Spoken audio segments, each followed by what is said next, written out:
and welcome to my first Ask Bri Anything. Thank you to everyone who asked questions on my 1,000 subscribers video and on my Instagram. And by the way, if you haven't followed me on Instagram yet, you should go do that now. bmacias777. Thank you. The first question today comes from Matt A1 Edits, who asked, have you gotten any questions? And when I said this was my first question of the day, it's also my last because no. Obviously, I'm kidding, though I will say I did not get a lot of questions. I was waiting to do a Q&A until I got 1,000 subscribers because I thought, I don't think anyone will ask anything. So I thought, at about 1,000, I'm sure I'll get some, and I did. But I will say, I think I'll wait to do the next one until probably 2,000. Now let's get to the first real question. BB14 on Instagram asks, at what age did you start playing the drums? Have you ever been in a band? I got my first drum set when I was 8 years old, but I was playing drums before that because my uncle had a drum set. I'd say I've probably been playing as long as I could sit at a drum set and hit the drums and everything like that. But my first drum set wasn't until I was 8 years old. Have I ever been in a band? Yes I have. At least a couple of them. So when I was a kid, I was in a band called G-Rated. When I was 9 years old and I had a 10-year-old and an 8-year-old bandmate, we played at my school talent show and we played at a local Covina talent show. That band didn't last too long though, people grow up, you go to junior high and you leave your elementary school friends behind and you just can't quite keep the band up anymore. But I did join another band with my sister when I was a senior in high school, I think. Oddly enough, I played the bass at first. Surprising. I'm not very good at bass, I will admit. But my sister needed a bass player, so she taught me how to play, and I did play with her for a while. And we played shows at the Whiskey and the House of Blues and the Viper Room, and it was really cool and really fun. But it wasn't until our drummer left that I ended up going on drums. We were called Stars of Seraphim, and that was a really fun band to be in. But once again, people grow up, they start moving to other places. My sister went to Japan. The guitarist and I were busy with college too, so then we couldn't make the band work. And that was the last band I was in, and that was probably yikes, over a decade ago? That's insane. I should join one again soon. Dang It's Carolyn on Instagram asks, who are your biggest influences in music inspo? Who are my biggest influences in music? I actually don't quite know. I like a lot of indie pop, alternative.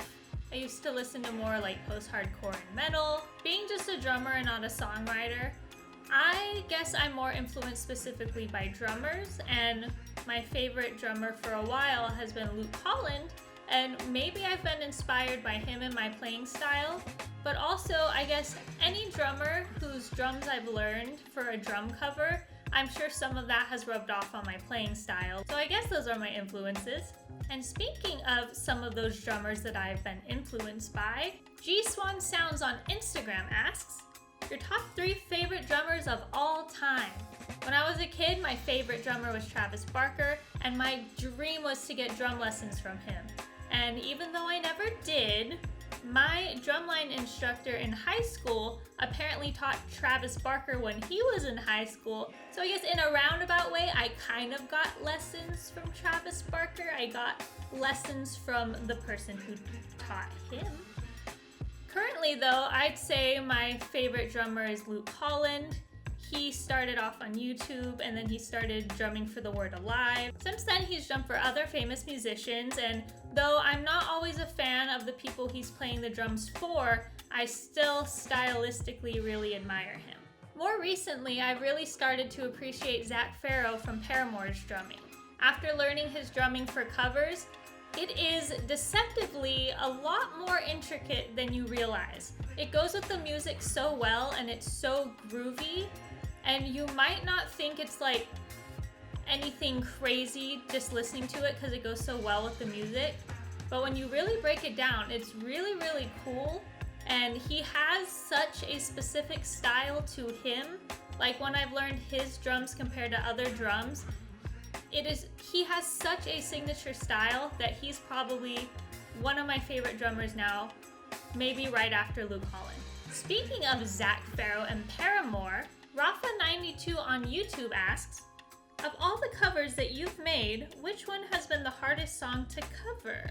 As I said before, with some of the Paramore songs being deceptively intricate, I am pretty sure that Figure 8 by Paramore is the hardest drum cover that I've learned so far. That song has so many different parts to it. Instead of having like one set beat for the chorus, one set beat for like a bridge and the verse, he does a lot of different things throughout the songs, and there were also a lot of ghost notes. So when I first started filming the cover, I noticed that I sounded sloppy because there's so many notes that he's playing, and it's really easy to get out of time. So after a lot of practice, I finally got all of the ghost notes and all of the different kind of fills and every different part. I finally nailed it, and I felt so accomplished when I finished that cover. And also, it's just a great song in general. So if you haven't seen my cover of Figure 8 yet, please check it out. All right, next question.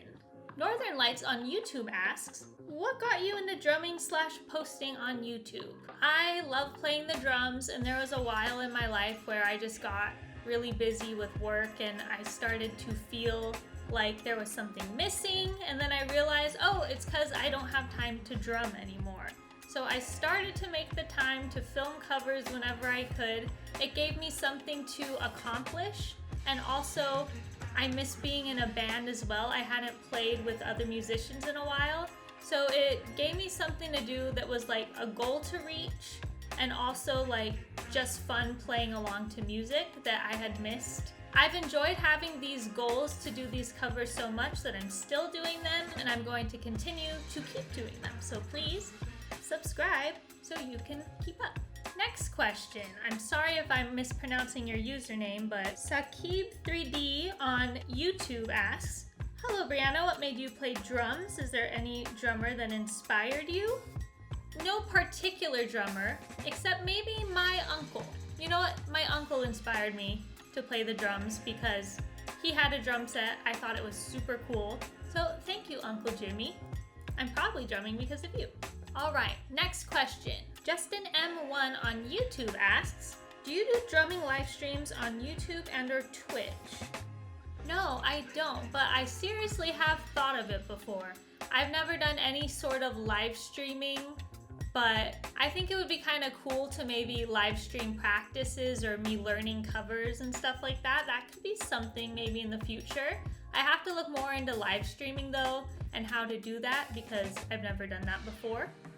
We'll see. Justin also asks, I noticed in previous videos you have a double pedal. Ever thought of doing metal covers? I guess it depends on what you would define as metal.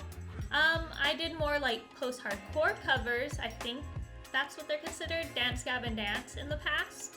That used a lot of double bass, probably the most double bass I've used so far. I usually cover the music that I'm listening to and that I like at the moment, and right now I've been more into pop. Even though I haven't done a lot of metal covers, I have used my double bass in other covers though.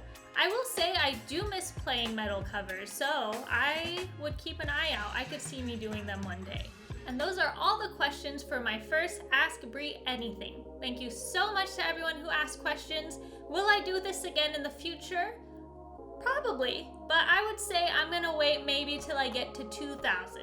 Once again, thank you so much for 1,000 subscribers. Thank you to everyone who asked questions. Thank you to everyone who's ever supported me. I really appreciate it. I'll see you all soon with another cover probably. Thank you so much. Have a great day. Bye. Thank you so much for watching this video. Please like, comment, and subscribe if you haven't. Please also check out my newest cover, and you can also check out an interview I did with Brian Gribbin on the All Music Matters podcast. I did this interview a couple years ago. He asked a lot of great questions, and it was a lot of fun talking to him, so check that out as well if you haven't.